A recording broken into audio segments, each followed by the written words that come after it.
I've been reading A.N. Wilson's biography of John Betjeman recently and thought I would share a few thoughts. Betjeman might not be so well known outside of Britain these days, at least, but for a past generation, he was extremely well known. Sort of like Stephen Fry, I suppose, in a certain sense, what we would describe as a national treasure. Even the nation's teddy bear, I think he was called. And he became very famous for his comic verse, often about women that he was infatuated with, or churches that he admired in different parts of the country. He was an advocate for Victorian neo-Gothic architecture in particular, and traditional architecture in general. He was a television personality, and his poetry has a sort of odd status as often being anthologized, such as in Christopher Rick's the Oxford Book of English Verse, so seen as, part of the literary canon, but also not taken um, utterly seriously because of its use of traditional verse forms, quatrains, rhyme, in ways that was very much counter to the modernist tendencies of the time.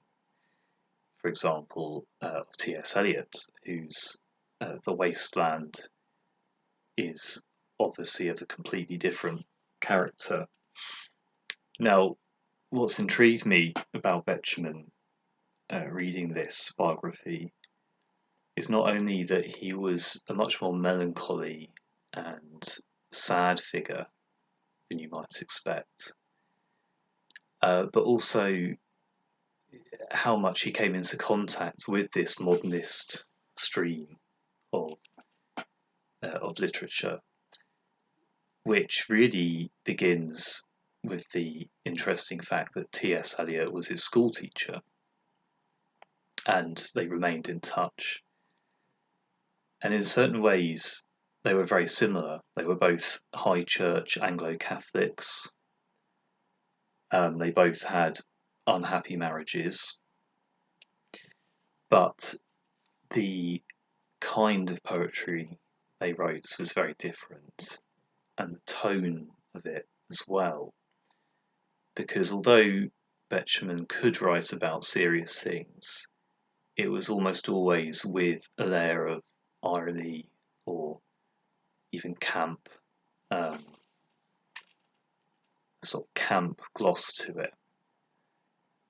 And this really made me reflect on his place in the tradition, because obviously his choice of a more traditional verse form wasn't naive. He was all too aware that literary trends had turned towards free verse, towards experimentation, that he was deliberately choosing to write verse rather than poetry, as he put it.